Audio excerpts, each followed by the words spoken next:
Beelzebub's Tales to His Grandson, Chapter 30. Art. At this place of his tales, Beelzebub became silent, and turning suddenly to his old servant Ahun, who was also sitting there listening to him with the same attention as his grandson Hassain, he said, "And you, old man, are you also listening to me with the same interest as our Hassain?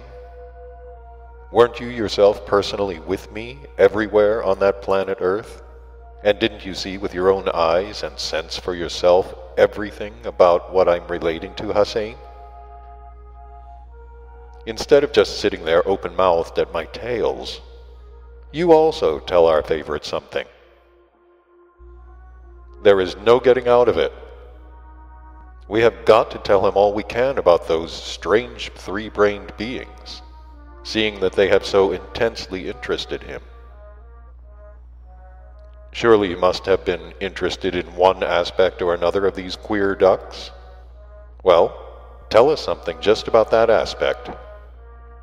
When Beelzebub had finished speaking, Ahun, having thought a while, replied, "After your subtly psychological tales about all these unintelligibles, how can I intrude with my tales?" And then, with an unusual seriousness, and preserving the style and even entire expressions of Beelzebub himself, he continued, "It is, of course, how shall I put it? My essence even was often thrown out of balance by those strange three-brained beings who, with their virtuoso caperings, nearly always used to supply an impetus for evoking the being impulse of amazement in one or another of my spiritualized parts." And then, addressing Hassain, he said, "All right, dear Hassain. I will not, like his right reverence, relate to you in detail about any particular oddity of the psyche of those three-brained beings of our great universe who have taken your fancy. No, I will only remind his right reverence of one factor, the cause of which arose during our 5th stay on the surface of that planet, and which, when we were there for the 6th and last time, had become the chief cause why, in every one of those favorites of yours, from the very first day of their arising until their formation as responsible beings, their ableness of normal being mentation is step by step distorted and finally transformed almost into a kaltusara." Thereupon, addressing Beelzebub himself, he, with a timid look and in a hesitant tone, continued to speak. "Don't blame me, your right reverence, for venturing to express to you the opinion which has just arisen in me, and which is the outcome of my reflections on data already perhaps worn too thin for mind conclusions. While relating to our dear Hassain about all the various reasons that have brought it about that the psyche of the contemporary three-brained beings of the planet Earth who have taken his fancy has become transformed, as you once deigned to express yourself, into a mill for grinding out nonsense, you scarcely even mentioned one factor, perhaps more important than the others, which during recent centuries has served as the basis for it. I intend to speak about that factor which has already become definitely maleficent for the contemporary beings, and at the arising of the cause of which you yourself were present, as I very well remember during our stay there in Babylon. I mean the factor they themselves call art.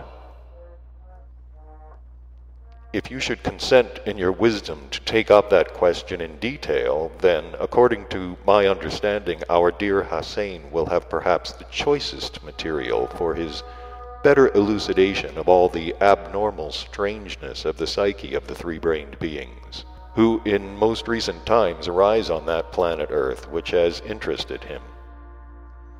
Having said this, and having with the tip of his tail wiped off the drops of sweat which had formed on his forehead, Ahun became silent and adopted his usual attentive posture. With an affectionate glance, Beelzebub looked at him and said,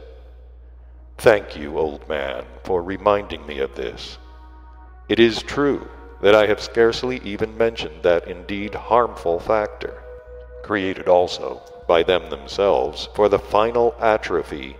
even of those data for their being mentation which by chance have still survived. All the same, old man, though it's true that I have not so far once referred to it, that does not mean that I have not considered it at all. Having still a good deal of time before us during the period of our traveling, I should in all probability in the course of my subsequent tales to our common favorite, Hossein, have remembered in its time about that of which you have reminded me. However, perhaps it will be very opportune to speak just now about this contemporary terrestrial art, because, as you said, during our 5th stay there in person, I was really a witness of the events which gave rise to the causes of this contemporary evil there, and which arose, thanks as always to the same learned beings there who assembled in the city of Babylon from almost the whole of the surface of that ill-fated planet." Having said this, Beelzebub then turned to Hossein and spoke as follows.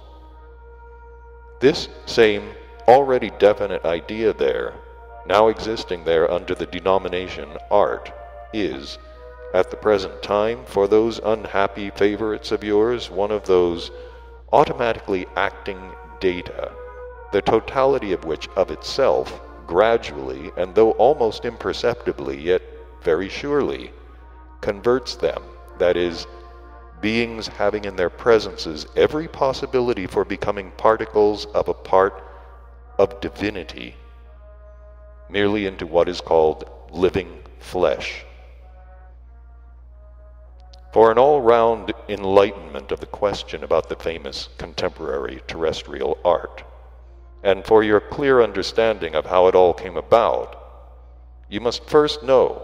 about 2 facts that occurred in that same city Babylon during our 5th flight in person onto the surface of that planet of yours. The first is how and why I then came to be a witness of the events which were the basis of the reasons for the existence among the contemporary 3-brained beings of the planet Earth of that now definitely maleficent notion called art. And the second is which were the antecedent events that in their turn then served as the origin of the arising of these reasons. Concerning the first, I must say that during our stay then in the city of Babylon, after the events I have already related which occurred among always the same learned terrestrial 3-brained beings assembled there from almost the whole planet, that is to say, after they had split into several independent groups and were, as I've already told you, already absorbed in a question of what is called politics.